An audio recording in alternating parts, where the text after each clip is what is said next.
people don't want to do business with somebody who looks desperate for the sale, because it just doesn't create an atmosphere of trust. Because if you're desperate, you're going to make promises that you can't keep.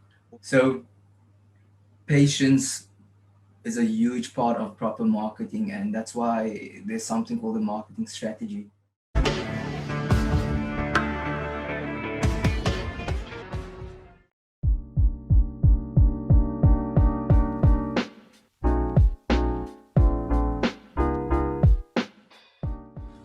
Awesome, we are live.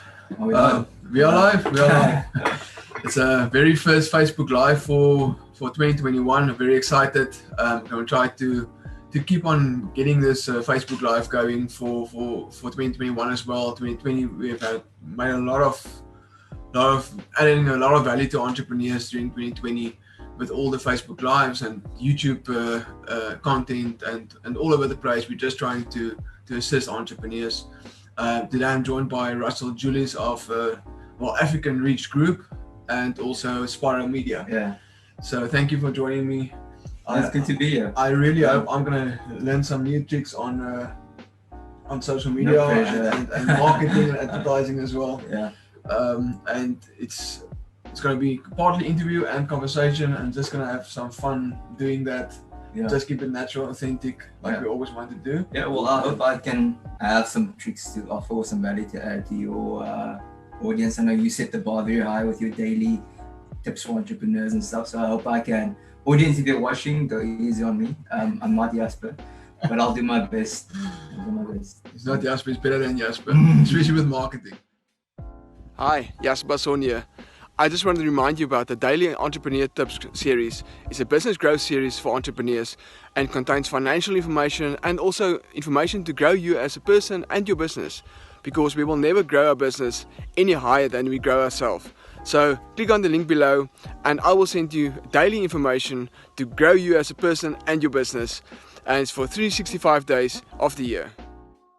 Awesome, great. So Russell, before we start, Yes. From your side, tell me a bit about you, and I also want to get into kind of the how we've met and I'm kind of like the whole thing build up to today, and how we know each other. So, but for now, who is Russell Julius? That's a loaded question. Give me the loaded answer. We've got enough time. Well, I think the honest overall picture or answer to that would be I'm still figuring that out, but in terms of business and as a businessman, I'm just a servant. I think I was lucky enough to early on, when I say early on, it's in my early 20s, realize that I want to build business, and I've also early on realized that means serving your clients. It's not a matter of being your own boss. You're actually just serving more people, and you're held to a greater degree of responsibility. So serving your clients, serving your team, and at the core of it all, I just want to make a difference. I don't want the world to be the same, as before I was there. So I'm just serving people every day, trying to impact lives, and I do that through serving my clients in Spiral Marketing and whichever other business I'm involved in, and like you said, just wanting to add value, That's why I'm. I think in a nutshell. In a nutshell. I thought it was going to be like a loaded answer. I was waiting for that loaded answer. Be specific. I can give you specific answers, but I mean, I'm not used to talking about myself, so I don't know where to start when I. So I think and that's not marketing. It's more about you, but. How did your view of business when you started up to today? How did that change? Because I know it actually changed. It did. I think everybody is a bit delusional before they go into business. Especially if you don't have a frame of reference, meaning you didn't grow up in close proximity to somebody who owns a business or runs a business, so you don't have that first-hand knowledge of what it's like. And I did have this delusional view of what it would be like to be a business owner and what success would look like, and I think you very quickly learn that it's nothing like that. I think a lot of it at the beginning is ego. And I think you need that to a certain degree to burn through. Like I do use this analogy of a rocket burning through the atmosphere before it can get to outer space. So it needs to burn through, and then it can. So I think you need that little bit of ego that in the beginning to burn through all the self-doubt and voices from outside.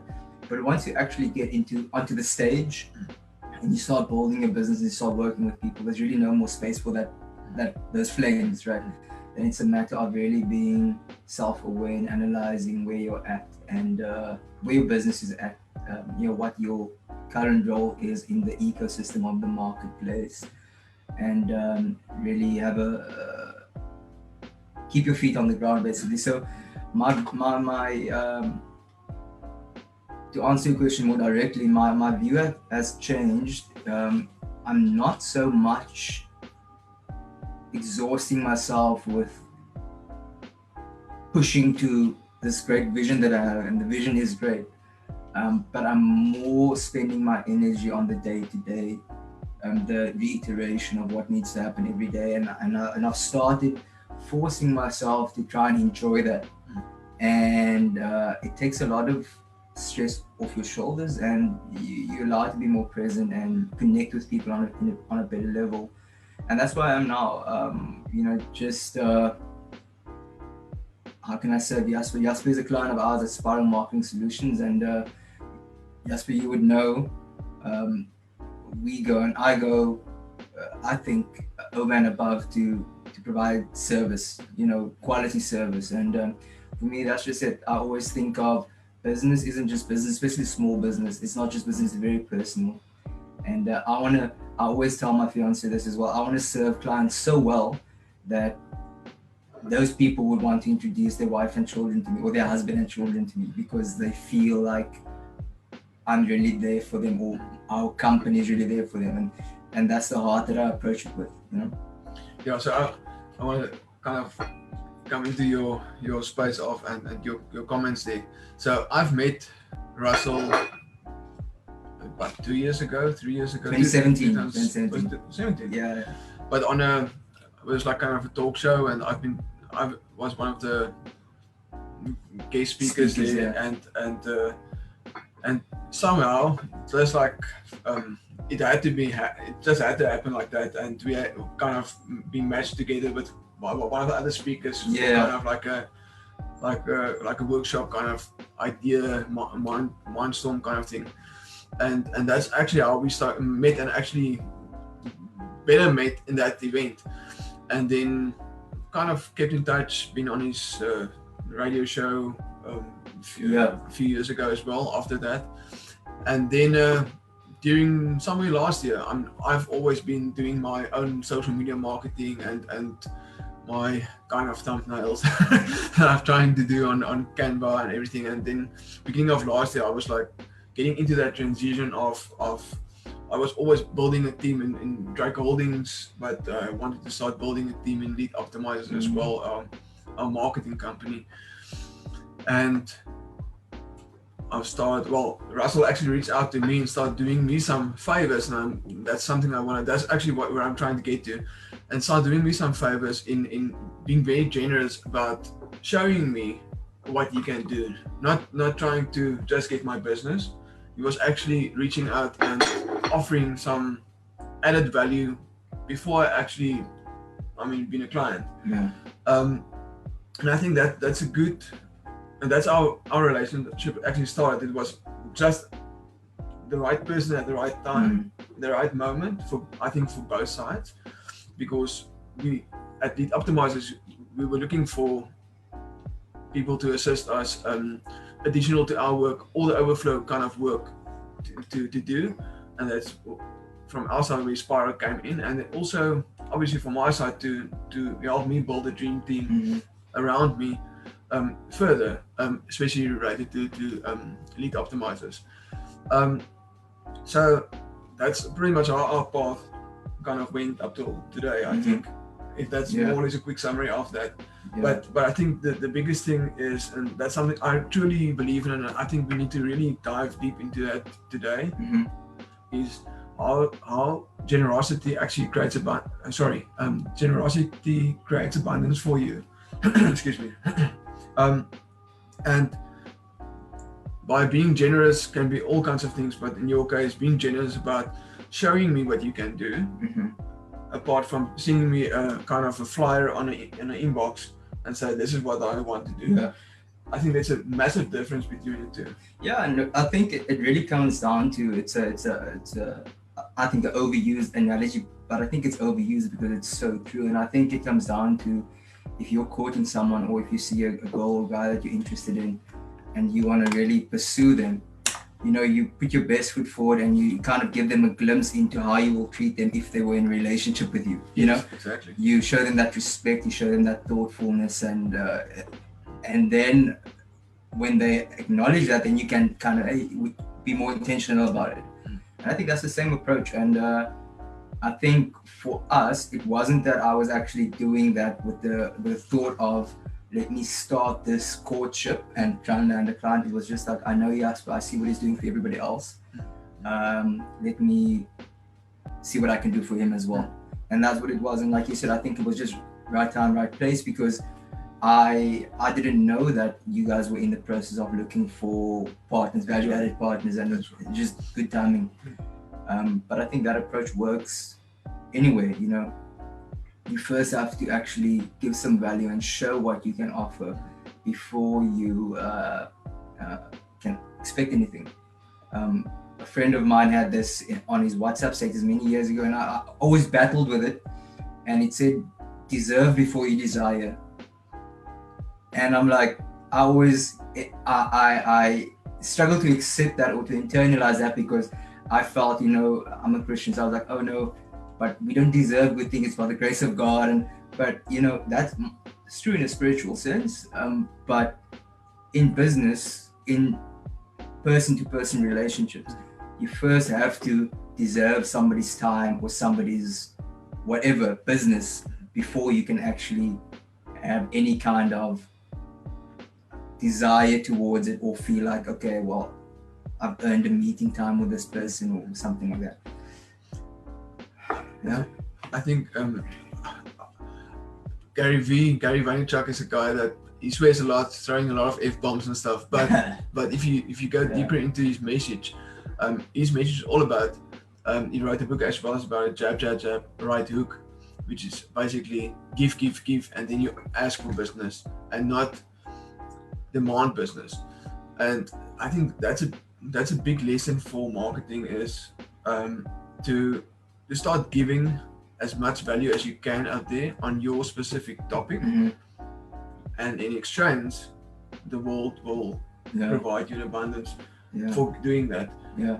I think on that, you know, the problem with the jab right there, or not really a problem, but the perceived problem is, and Jasper would know this. Jasper also does African English Group's accounting books, so Jasper would know this. And I'm proud of my business journey as a young entrepreneur, so I don't necessarily want to hold back, but Jasper would know that as a starting out entrepreneur in those first 5 years, a lot of the time it's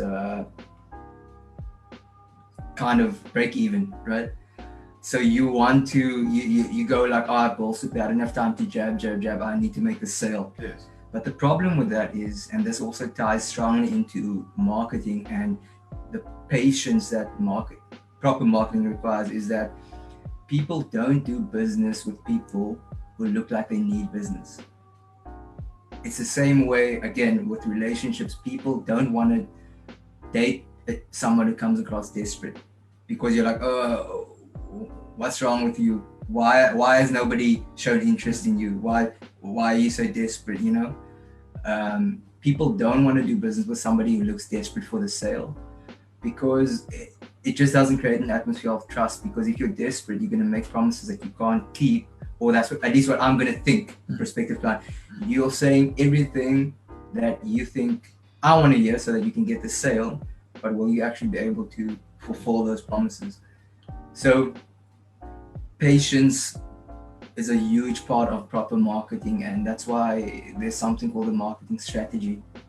You know, strategy takes time to implement properly, and So I think let's kind of, based on that, kind of what we just talked about, let's do a kind of exercise or practical kind of thinking about this. And let's take a maybe a construction person in construction. Doesn't know, let's call it fencing. You do like pallets fencing, and just give you something that comes into my head. So that person want to start advertising and marketing. That's two different kind of things. Yeah. So you want to start really marketing this business, show people that he's an expert in his work. But don't just want to like put an ad, like a flyer on Facebook or social media. So what would be the first step for a person like that to start implementing? So let's say it's that guy hasn't been done any, except for local newspapers, haven't done any kind of advertising or marketing at all. What do you think would be the first step for that person to actually start building his brand? Not advertising in the sense of flyers or anything, real marketing, building brand kind of idea. Where would you start? I think I would start with a portfolio of works, the basics. What have you done? Because ultimately the proof is in the pudding. What have you done? Collecting those, building a portfolio, visual, obviously, pictures, basic things. And when you build your Facebook, obviously that's going to be primarily a Facebook focus. So building that gallery on Facebook, if you don't have a website but Facebook, building that gallery, going to past clients, asking them for testimonials. So testimonials written is fine, but then you need some kind of contact detail for the person who gave the written. But first prize is video testimonials. And then you just upload it, and all you're saying is, hey, we work in your area, we work in Somerset West, we work in Gauteng or whatever it is, and we do palisade fencing. These are the people who we've served. Maybe you even know them, they're from your area, listen to what they have to say. That's it. And you build on that. So something from my perspective, if I need to look for a construction work, somebody doing fencing, I would like to not necessarily see a banner there and even just a photo. I would actually want to get the feeling of that client. So I would want to even have some video content on there and seeing like, this is what they do, this is how they operate when they are actually on site. So I'm actually action shots. Yeah. And so this is kind of where, I mean, that's what we've been doing as well for me. Yeah. But it's to trying to get people a feel of me even before they meet you. Behind the scenes. Behind the kind of scenes. Yeah. The authentic person that you are as a person doing fencing. Yeah.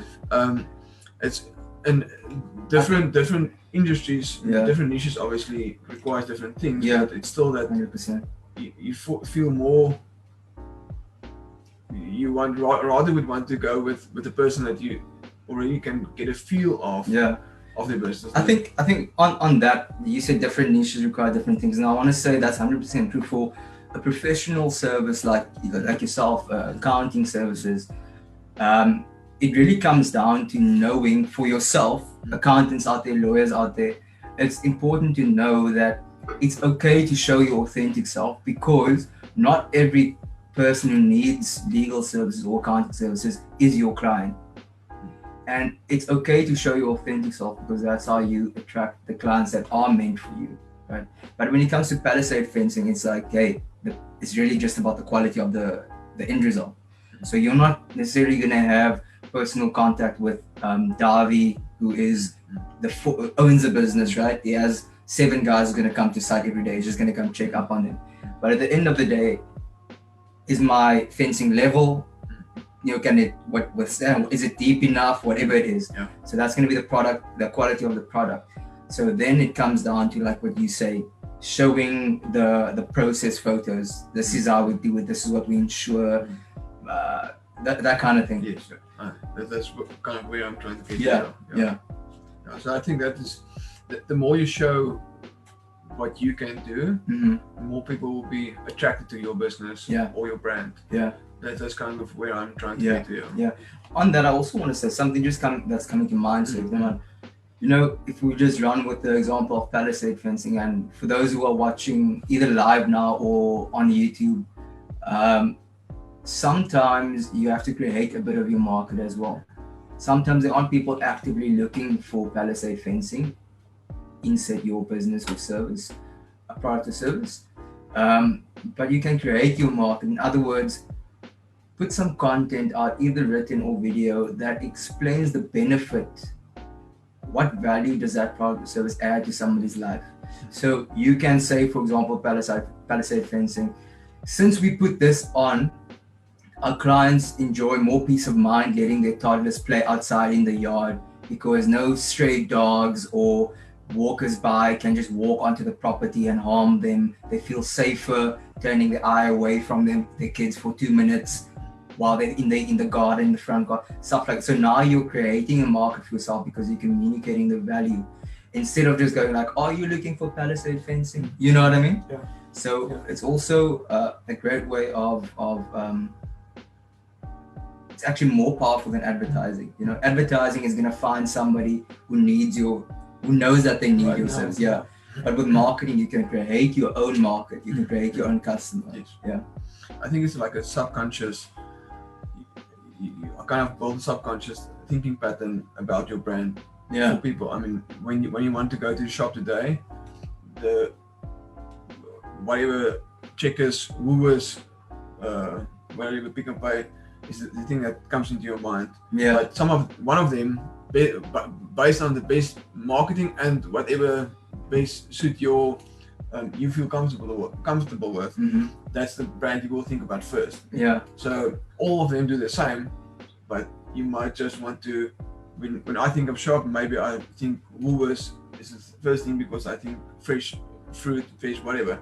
So I think that's, if you constantly building subconscious reminders for the audience. For the audience. Yeah. I mean, something they can see, and when you start feeling it, what's it? There was a book, it's the story, building a story. Actually, trying to see building a story. Building a story is something by Donald.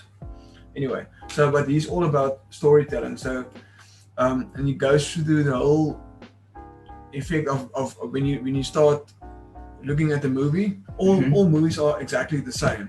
They go through the same kind of patterns throughout the story, and if you start using that kind of idea of building that story for your business as well, people get intrigued, and you start having more emotional kind of connection with your audience than just this is what I do, and 100% a blank of a, No, 100%. And with that also, with the story you mentioned now, driving the message home, I think that takes repetition. So, before 2020, I was a big advocate for quality over quantity in terms of content.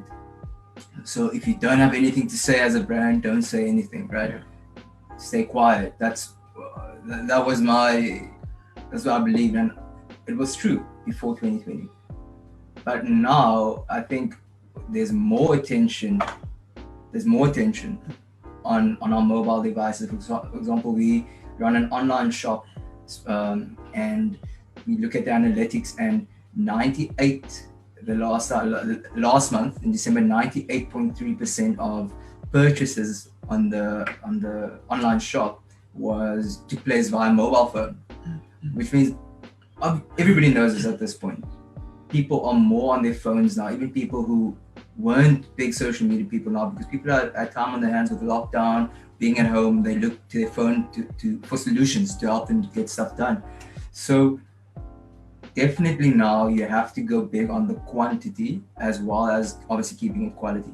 But with that quantity being said, it just gives you more opportunities to drive that message home, or that message of, Woolies would be, you can taste the difference. And you can, like I said, it's fresh veg. They say, for example, the poultry was never frozen, that kind of stuff. So you drive those messages home, and by the time somebody who wants to live a quality life, eat quality food, that kind of stuff, they think of Woolies. and whatever your brand is, whatever your story is, you know, that's what you do. Drive it home. Quantity, like every day. I listened to a podcast yesterday, and this guy suggested that 5 to 15, if you're in business to business, 5 to 15 pieces of content on LinkedIn a day. Yes. And I think that's crazy, but they get results, you know? So it becomes a matter of planning it, right? Those first 2 days of the month, planning your social strategy, planning your pieces of content, which is a good mix of written, so just text, images, and then video. You know, having a good mix of that, and you know, quality and quantity to drive that message home, to build that story. Yeah, for sure. So I think for branding and also for lead generation, it's well, I believe, and you know that the website. So our core constant, and that's constant. All social media is kind of instant. So it's building kind of daily branding exercise of people being aware of you, being aware of what you can do. Mm-hmm. But the website, and then I like YouTube because both of them are there forever. So whatever I do today will still be in circulation in like 5 years, 10 years. Mm-hmm. Maybe not everything relevant anymore, but it will still be there. Mm-hmm. So I think that you need to have a good mix of, and understand that, well, that's how I see it. You can comment on that because I'm obviously not, this is my opinion. Mm-hmm. So you create your websites, you create your YouTube, which is your constant lead generating kind of vehicles, and which is there forever. And then from there you plug in your social media various accounts where you start building brand and locate the people or direct the people towards your website and towards your YouTube for more value. And if they do find value from that and they resonate with you, then they can actually be in contact with you. Mm-hmm. Yeah, that's one strategy, you know, and I think it's a good strategy because I think on Facebook, on Instagram, on, if you're still on Twitter, wherever you are, TikTok, what's the one now, Clubhouse, whatever it is, there are timelines involved, so there are constantly updates of feeds. So your post, unless it goes viral or shared or whatever, it doesn't have attention for a very long period of time. So what you said now, building a content bank like a YouTube channel or a website where you have your articles or your opinion expert pieces or whatever it is, I think those are definitely a wealth of content to have, and using the other channels to kind of give tidbits of what you can offer to create enough. First of all, you get the attention and interest, and then drive them through, and then they get to learn more about you, because I think people do more research now before they make a decision to buy. Actually, before 2020, before the lockdown, social media was actually used to do research before purchase, to go to a page, and everybody who's watching can know that. If you find out about a brand or product, you go check what's their Facebook page, what they like before. Yeah. So it's always cool to have that content bank to show, or to kind of drive home the message that we are the people for you. We are the people to do that. Yeah. Definitely. So yeah, I think it's a big mix of and between advertising and marketing. And if you look at, somebody once draw me a little kind of a straight line with all the various aspects of a business, and it starts with marketing, advertising, sales, and then it goes like turnover, gross profit, expenses, and up till you get to net profit, even net profit after tax. So there's a big massive line of the flow. And so if you don't do this correct on the top, you can't get to net profit, because if you don't advertise or market correctly for your specific niche, and every niche, like I mean like we just discussed as well, every niche are different, and the ways you gonna market it. Some things work amazingly online. I mean, we've been doing about 45 websites for lead optimizers online, and about probably 50% of them, 40% of them actually create amazing results. The others are just not, they just don't work on Google. So it's, I think, very industry specific what you need to do. That's where you come in the sense of you need to sit down with somebody and really go through everything with them and where they might fit, what would be the best fit for them to do. But ultimately it starts at the top, and if you don't attend to that portion, then you will never get to your net profit. And again, some businesses might not even need advertising. They just word of mouth, which is obviously the best kind of advertising that you can get. But apart from that, if you're a new business, you need to create, especially in a new business, you need to create credibility in whatever niche you are. And the best way is to actually giving out information for free for people to see what you can do and just add value. 100%. And you know, you mentioned now some of those websites don't do well, and I think it's not to say that the website is any less than the other one, or the content is any less than the other one, or the people watching your business is any less valuable. But sometimes the social climate or the economic climate just isn't the right one for your service or business. And like now, if we you know kind of taking a segue to, you know, marketing in 2021, I think it's ever important to know what your position or what your value contribution to the market is, to the social, the ecosystem, right?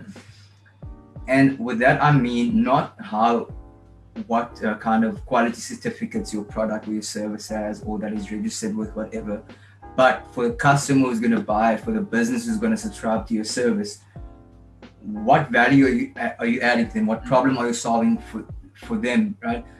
Like the example I made with the palisade fencing, it's not okay, we use this grade, whatever. It's how does it benefit me? What value does it add? And what problem are you solving for them? Then I think secondly, knowing or keeping your finger on what the social climate and the economic climate is. The people who you're wanting to solve this problem for, or offer the solution for, where are their minds at? What is there something more pressing that is demanding their attention, you know? And is your product still relevant given the social or the economic climate or the social climate? And oftentimes you would think no, but then it's just a matter of reframing it. So I'll use this example. We get pharmaceutical companies who make a vitamin or a supplement, right? And say now the active thing is vitamin C, right? And there's a lot of benefits to vitamin C. I think it's good for your bones, and it strengthens your immune system and all that. So the same product that in wintertime they will communicate, hey, fight colds and flus, use this thing. In summertime they will say, hey, something else, a healthy glow for your skin, or whatever it is, right? But they will push the same product, but they will communicate a different benefit, a different value add, because in summertime, in springtime, people aren't so worried about getting colds and flus, right? In wintertime, they are. So you have to know the value that your product or your service can add, and then also what is the climate out there? What is the climate in the market? What's the climate of the people you're serving to? And then reframing your product for that. The way you communicate, in other words, your marketing approach, reframing it to match the social climate we're in. Accounting services, Dryk Holdings, you can say, for example, hey, you're making so much money. If the economy is booming, you're making so much money. Let us help you channel more of that revenue to business building and less taxes or whatever you can. Did you know that this is available, the savings pocket, or if you do this for your staff, or if you do this to your office, you can claim back on. But in an economic downturn, it might be something completely different. Same set of value adds, but you reframe what you say. Say, hey, you don't have, you know what I mean. Just reframing it in a different way. Yeah, sometimes it's just a business. I mean, it's been there for a long time. You get a lot of kind of volume of leads and volume of attention on that, and then all of a sudden it's gone. Boop. And I mean, our very first website, Lead Optimizer, started on our own website that we tried to generate leads for ourselves on BE certificates. And we started the website, and then it was in the peak of BE certificates, and we still done the verification and everything. And in a few months, we got like 1,200 leads per month. And then I think about 2-3 years later, all of a sudden, I mean, I think base months were like 200 to 300 leads per month, just merely because the industry changed and the buzz around it actually changed. And so there's nothing that you can really do to really change that. I mean, if like you mentioned, I mean, if the season is over, it's over. But so I think to also change the angle. I mean, if you're an accountant, you can only be an accountant. I mean, you can only do that much as being an accountant, right? I mean, I can only do your books as good as I can do your books, right? So difference can be excellent customer service, whatever the case may be. But I love that work, and I know you're gonna explain it even better than me. But Seth Godin wrote a book, Purple Cow. So the whole idea of a purple cow is when you start driving along, let's call it going through the Karoo, and you're driving there, and every farm you start seeing cows. And so in the beginning it's amazing. I mean, you see the cows and it's something new, something different. But after the third farm and seeing the third kind of cows, it's not fun anymore. It's not. I mean, it's just another cow. But if along the road there's like a purple cow, it will like gonna catch your eye, definitely, and you will obviously pay a lot more attention to that purple cow than the rest that you've seen before. So, and I think that's very important in business as well. If you're an accountant, just give you an example as an accountant, and you do this extra purple cow kind of thing, additional and value-adding item, additional for your clients. Being authentic is a very good start. I love the way being authentic, because then nobody can be like you. So, but every business can do that, right? I think so. I believe they can. I think the purple cow, he wasn't a normal cow and then he went to go roll in purple paint. The cow's DNA started with there's purple fur in his DNA, and he grew up from a little calf to a full-grown cow or sheep, because cows, bulls are males. So she started as a little calf with the DNA being that she's gonna have purple fur, maybe purple tongue as well. But the thing is that when you start your business and you build into your structures, who are we? What are we gonna do? Who are we going to serve? How are we going to serve them? And in all those answers, building your differentiator. And those differentiators are your purpleness, right? So I think it starts from the beginning, and it's never too late for a business. Even if you've been around for 2 decades, it's never too late to sit down with your team and go like, guys, if we want to survive for the next 20 years, we have to start doing things differently, and then changing the structure bit by bit. Changing the DNA of the company bit by bit to become a purple cow in the industry, and that essentially is where disruption comes in an industry. Whether it's a new player or an established player going, this industry is stale, we're going to shake it up, and this is how we're going to do it. We're going to be the purple cow in the industry. So that's it. And you mentioned customer service. So I think, again, the marketing in 2021, I think people are now purchasing online and starting conversations online, people who never did before. And that doesn't mean they're happy about it. It means that they have to, because of the lockdown regulation. It's just frustrating, queuing everywhere. So people who don't want to and they never considered before are now finding themselves having to have discussions with businesses, service providers online, having to make purchases online. And they are anxious about it.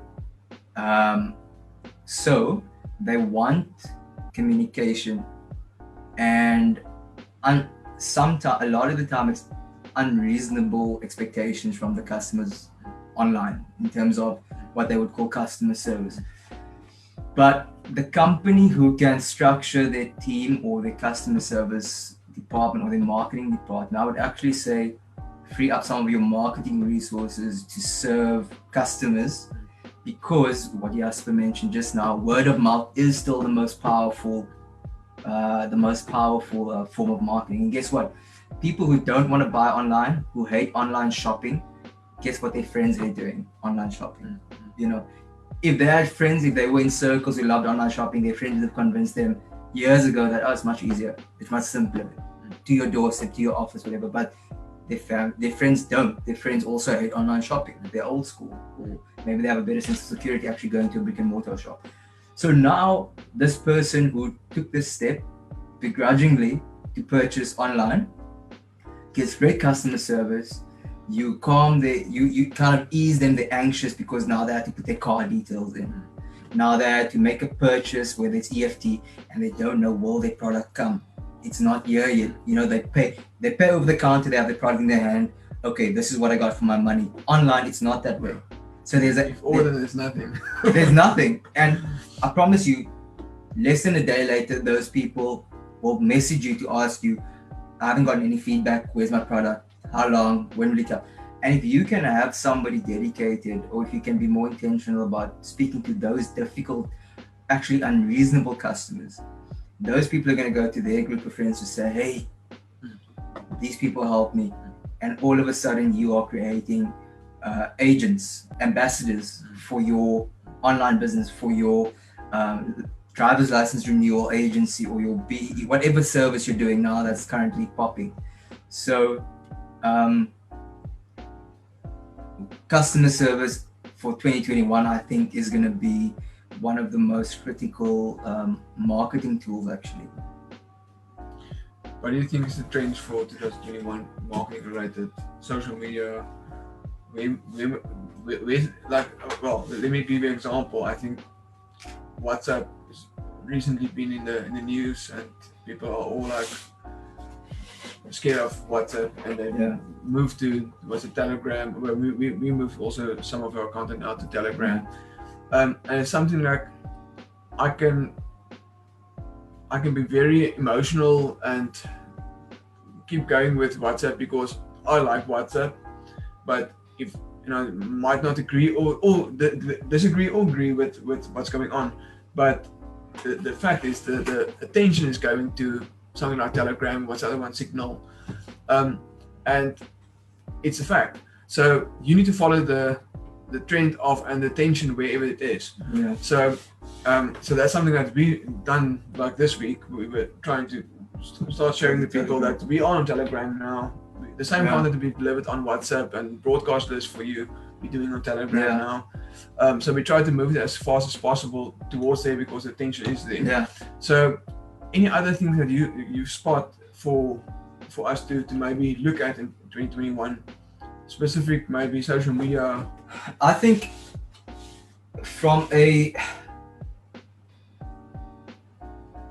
the biggest trend is going to be thinking more, being more intentional.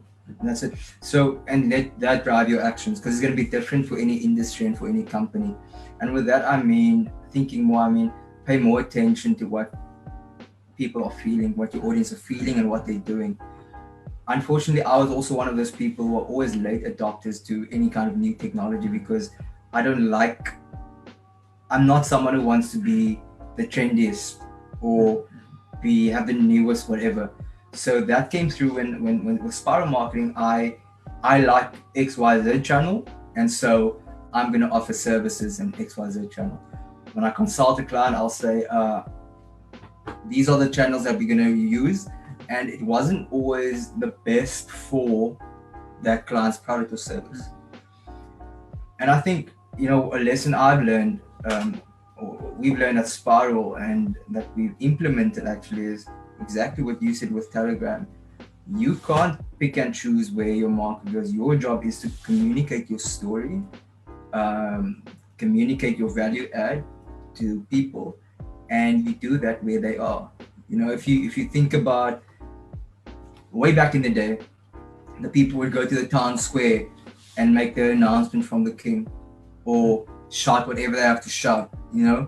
And I think it's the same approach. You have to go, like you said, where the people are, and that's going to be different for every industry and every company. So just keeping your finger on the pulse, listening to what people are saying, even on your personal. If you're a marketer or you're a business owner, use your personal kind of following on Instagram or Facebook as sort of a focus group to feel out where people are mentally, emotionally, what their fears are at the moment, and use that to speak to them, address those things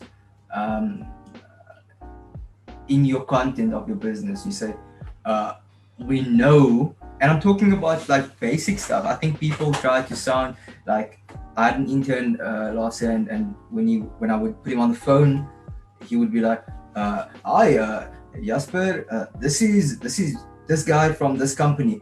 How are you today?" You know, it's people feel immediately they're being sold to. Yes. And I think in your communication, also on your post, you don't want to feel like this guy's, like you said, this guy's following that same old movie pattern I'm being sold to. You know? Sorry to interrupt you, but something that actually, especially on LinkedIn. I mean, if you look on LinkedIn, people reach out to me almost on a daily basis on an inbox, and sorry, I think there we go. So people reach out to me on a kind of a daily basis on various social media accounts, especially on LinkedIn. I get these kind of messages. This is what we do. This is our website. There we go. Yeah. I mean, that is so cold. I don't even read that stuff. Yeah. So it's also long. Also, it's sometimes very long, but it's very cold. I mean, even if you just, people follow you, but they never like have a conversation with you, and all of a sudden you get this cold kind of cold call email. We've all done it at some point. We've all done it. Yeah. I'm doing it as well. No, for sure. For sure. But and I think there's still a place for that. But my question to you is, how would be a better way of pursuing that? I mean, you need to reach out to 10 clients to get one. I mean, kind of thing that, and it's a constant thing that you need to do. I mean, it's not. I don't say don't do anything. I'm just saying, what is a better way of pursuing that process? Mm-hmm. I think it's stop being lazy, because the thing is with that is you're saying, okay, I've opened this box, there's everything done. It's laziness, right? Yeah. I need to get to my 10, and yeah, there it goes. And whatever you do with that is up to you now. Okay. I think a better approach is opening the box and saying, "Hey Jasper, how are you? Would love to connect. Let me know when you have time for a chat." Now, but the problem with that is it means that I have to come and put time in again with Jasper. You know, now it becomes work, and now I have to actually schedule a call, and now I actually have to answer questions that he has, and now I actually have to maybe sell. You know, it's laziness. Like, I think I said, now we've all done it before, and that's why I know the mindset that you're in when you do that. It's like exactly. At the end of the day, whenever you close your laptop, you can tell yourself, I sent 150 messages today. Wow, I worked hard. It's never been effective. It's not effective, you know. If you go like, you know, I started 50 conversations today, and I'm gonna follow up with them. The seeds have been planted. It can actually sprout into something.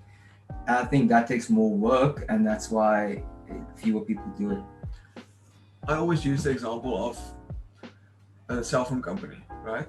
So, I mean, we all get these, from all of them, get these random calls from a cell phone provider, and they want to sell you a cell phone contract, or you want to up your current contract, or whatever the case may be. But you don't want to listen to them, right? Yeah. But come the day that you can upgrade, all of a sudden you want their attention. Mm-hmm. the same people that you didn't want to speak to, all of a sudden you want to speak to right now. Yeah. Right?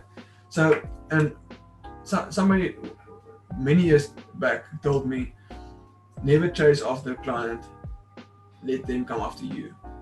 Mm-hmm. And the only way you can do that is like we spoke right in the beginning. So if you haven't been on this call for very long, go back. But if you add value and earn trust, Mm-hmm. people will reach out to you, and you don't necessarily have to reach out to them. Yeah. And you start building up still a stream of, let's call it 10 leads per day, but it's people that actually reach out to you. And I still agree, they need to try to reach out. That was my initial question, but almost the better way is Russell start assisting me with adding value, being out there, people are aware, and then they start reaching out to me rather than me reaching out to them. Mm-hmm. It's a lot easier, and the conversation is a lot easier when people reach out to you. Yeah. Then I need to cold call Russell for attention. Yeah.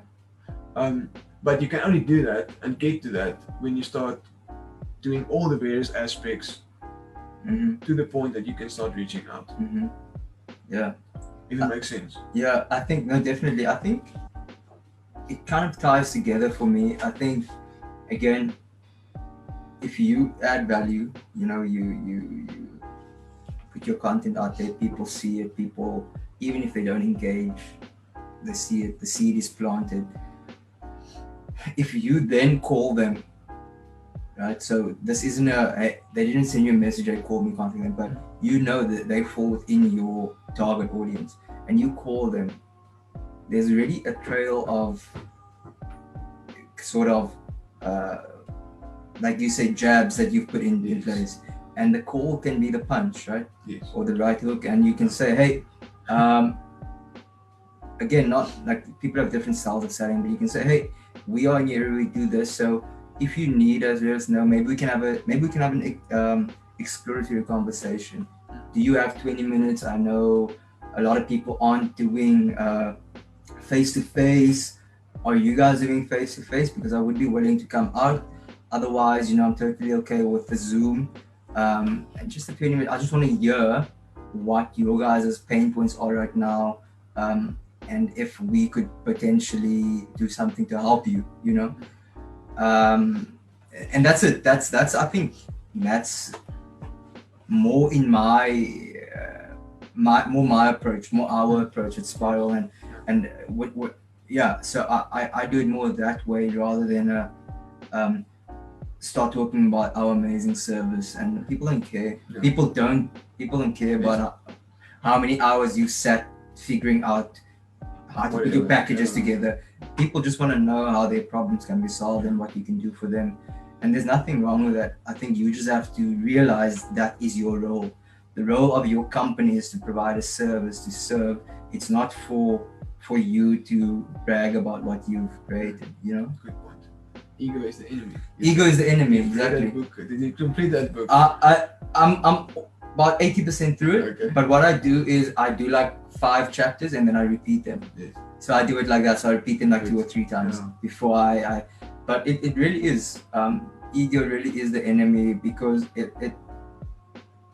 what it does, I think, it's you start as a business owner or as a creator, whatever, you start building a narrative of your own journey, and that becomes more important than anything else. So you start building a narrative of, I hustle hard, and here I am, guys, 2 a.m. still at the desk. Nobody cares. Yeah. Nobody cares.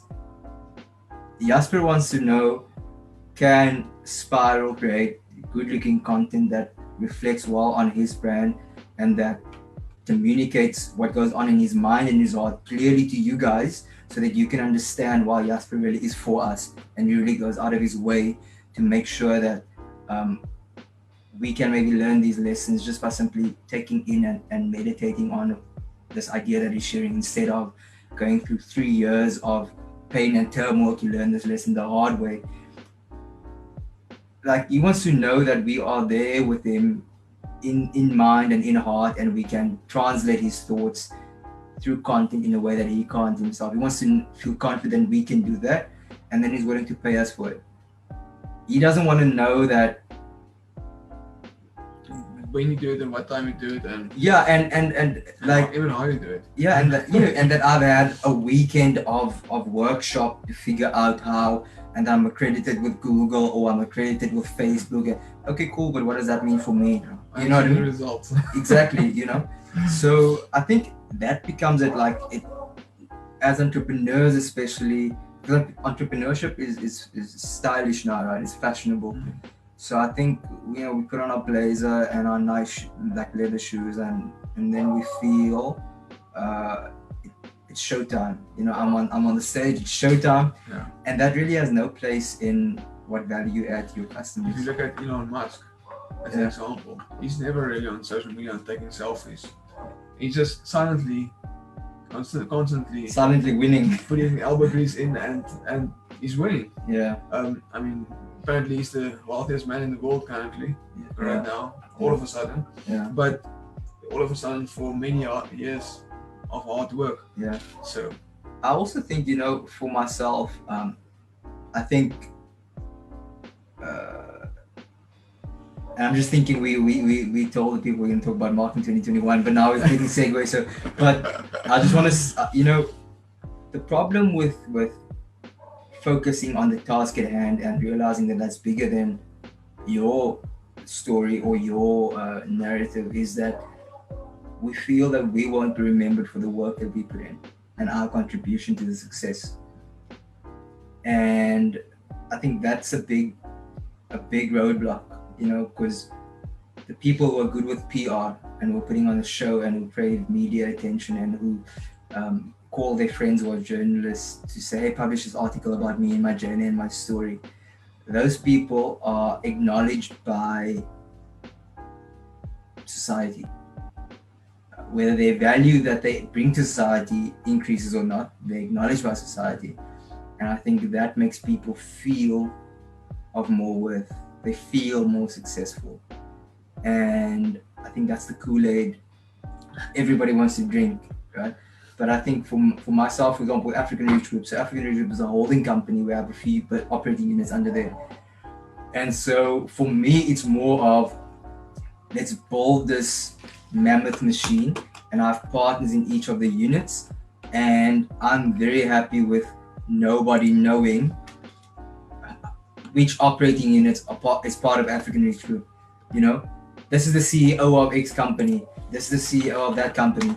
My job as the group director is to support them, make sure that the vehicle is moving and grows. And for me, I've forced myself really to be like in a place of that's more important than my personal story, because that's going to outlive me anyway. And so I think it's a tough place to get to, but I think that book, Ego is the Enemy, really helped me get there in a real way. So I think tying that back to marketing, getting into the mind space really of it's all about the customers now. Your customers are going through the most. What can we do to help them? Especially I think since last year, I think people go through it's been a very bumpy ride for a lot of people. And if you can find a way of being there for those people, and like Evan Carmichael said, it's you build to serve, and your purpose comes from your pain. So you can serve your purpose from previous pain that you received or that you had, and actually overcame that. So go deep and find what was the things that gave you pain and that you actually overcame. Yeah. Because that's how you can actually serve people currently. I've been through what's that? I'm gonna check. Are we live? We are live. Are you sure? I'm 100% sure. I don't see us on your page. It's live on Facebook, so I'm not sure whose Facebook, but we're live on Facebook. Okay. So yeah, but anyway, I think our time is pretty much up in any case. It's been an hour. So it has been an hour? Can't be. Has it? It's been an hour. Wow. Time flies when you're having fun. Okay. So I think for people, any person listening here that want to start getting their message out there, try and want to follow their purpose off and really just want to pursue their purpose and start giving back. I mean, like you said, it's not about you, it's about giving back to something bigger than you. So if you want to reach out to Russell, you can send the inbox or just comment on this video as well, and we will put the link as well in there to be in contact with you. Yeah. Yeah, I'm happy to even just if a lot of business I know have downscaled with overheads and so on, I'm happy to just do a 15-20 minute call just to throw some ideas around and maybe if you have a plan already for your marketing, just to try and poke some holes in it or see where the weak spots are, and just help out. So don't feel pressured that we're gonna try and sell you. Excuse me, sneeze. Excuse me. Don't worry. Don't feel pressured that we're gonna try and sell you. I'm happy to just chat and see where we can offer some advice. True story. Yeah. Awesome. Thank you guys. Looking forward to the next Facebook Live, and see you in a few weeks. Yeah. Bye bye.